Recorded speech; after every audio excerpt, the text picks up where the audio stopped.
Meron akong naispatan sa Google Play Store na bagong Ola or bagong nagpapautang. Hindi ko alam no kung hindi lang ba ako updated sa loan app na to. Pero based sa kanyang application, na-rebrand yung kanyang pangalan.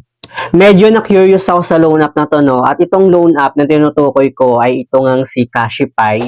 And dinownload ko siya kasi gusto ko siyang silipin at i-review kung legit nga ba siyang magpautang. Pero based sa kanyang application, nagpapautang siya ng up to 25,000 na maximum loan amount at pwedeng umutang sa kanya yung mga unemployed, self-employed, business owner, even yung mga student, OFW, yung mga yan.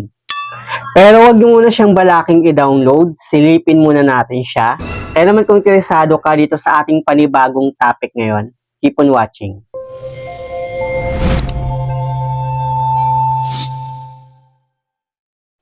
Hello guys, it's Sir Mariano and welcome back to my YouTube channel. At kung hindi ka pa nakapag-subscribe sa aking channel, please subscribe dahil palagi ako nag-share ng mga experience ko at nag-review ng mga OLA or online lending platform kung legit ba o hindi dito sa ating channel.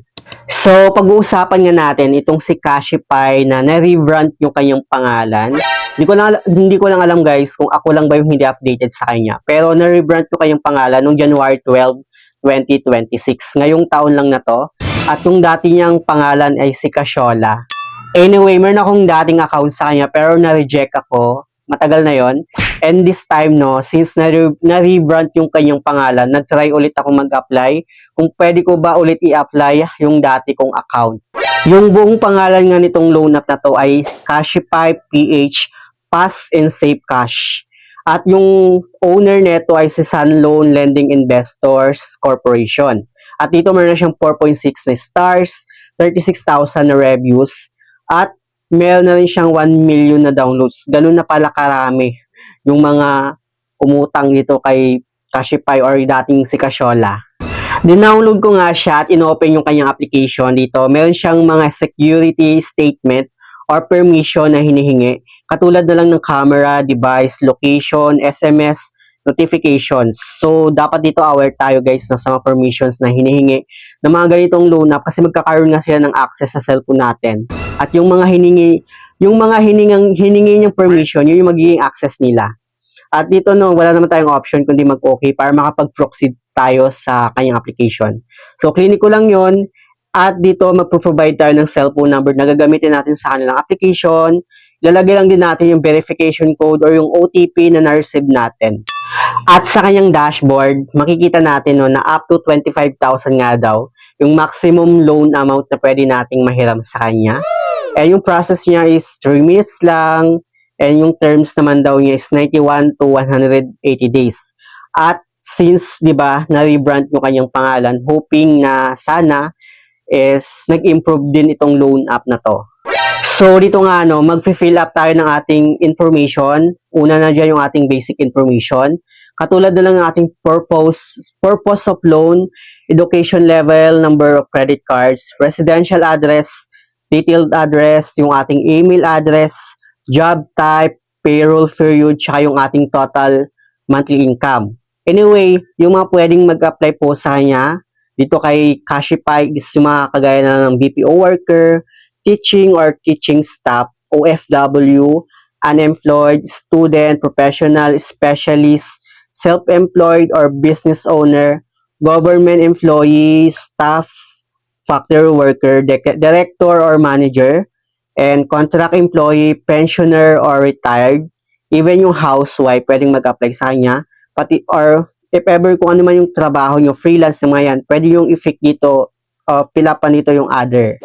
Pero guys, no, advice ko lang din talaga sa inyo, no, na bago kayo mag-apply sa mga ganitong klase ng loan app, i-check nyo muna ng maigi or manood kayo ng mga reviews niya para maging aware kayo kung okay nga bang utangan or legit nga ba itong mga loan app na to.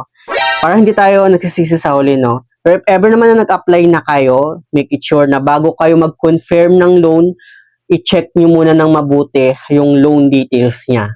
Pero kasi meron din kasing ibang mga loan app na nambubudol, like pinaganda yung loan details, then after ma-approve yung loan mo, doon mo lang malalaman kung magkano talaga yung marsibong loan amount at magkano yung interest niya. May mga ganong klase ng loan app at ilang beses na akong nakapag-review ng mga ganong loan app, no. So, better talaga na manood tayo ng mga reviews niya bago tayo mag-download at umutang. Anyway, dito sa kanyang contact information, at least 2 contact reference lang yung hinihingi niya, which is not bad. Unlike sa ibang mga loan app na 5 talaga yung mga hinihing contact reference, no? Pero sa kanya, 2 contact reference lang. And dito naman sa kanyang face recognition, magpe-facial verification lang tayo para ma-verify niya na tayo talaga yung umuutang sa kanya. Then after nun, dito may nakalagay, sabi niya, allowing app usage can increase the loan success rate to 97%. So, kailangan natin siyang i-allow itong si Cashify sa settings ng phone natin, no? So, click lang natin yung settings at mapupunta tayo sa ating usage access. At hanapin natin dito si Cashify. Tapos, dito, kailangan nating i-allow, sabi niya dito, permit usage access. So, medyo nakaka-alarma yung ganito, no? Which means, parang magkakaroon talaga sila ng access sa phone natin. Pero wala tayong option dito kundi i-allow natin siya kasi para makapag-proceed tayo. And then, after noon, sa kanyang ID information naman, yung mga valid ID na hinihingi niya is katulad na lang ng UMID, SSS ID, PRC ID, passport. If ever na wala kayo noon, meron naman tayong optional dito which is driver's license or national ID. And ganun lang kadali na mag-apply dito kay Cashify. Sobrang dali lang. At dito no, na-review na yung application ko. Sabi niya, credit limit is being calculated. So, hinintay ko siya ng more than 30 minutes. Sobrang tagal para lang malaman ko kung approve ba ako or may offer siya sa akin na loan. Pero, sobrang tagal ko talaga siyang hinintay. Baka halos 1 hour ko na yata siyang hinintay. But then, pagka-open ko na kayong application, sabi niya dito, please try again after 29 days. Means, rejected ako sa kanya. Hindi man lang ako nabigyan ng chance na silipin itong loan app na to, yung loan details, no? Kahit man lang may offer siya sa akin na 500 para ma-check ko yung loan details niya. Di ba may mga ganong loan app na may offer na ganito, na loan amount, tapos ma-check mo doon yung loan details. And then, nasayo na lang kung i-confirm mo yung loan para magiging submit for approval na lang siya. Pero wala, kundi automatic reject na siya. So, if ever naman sa mga may loan dyan dito kay Cashify, please comment down below kung ano yung experience mo sa kanya, kung okay ba siyang utangan, kung mababa ba yung kanyang interest. So, yun lang naman yung gusto kong i-share about dito sa rebranded name ni Casyola na naging si Cashify. Hindi ko talaga alam no kung okay na ba ang utangan itong loan app na to or nag-improve na nga ba itong loan app na to. So, sa mga mayroong may utang dyan sa kanya, comment down below guys, no? But anyway, ito lang talaga yung advice ko sa inyo bago kayo umutang or sa mga nagbabalak na umutang dito sa loan app na to, make it sure na i-check nyo muna talaga ng mabuti yung loan details bago kayo mag-confirm.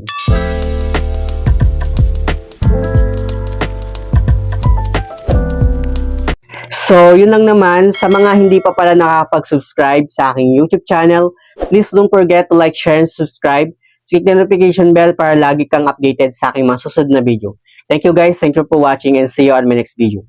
Bye!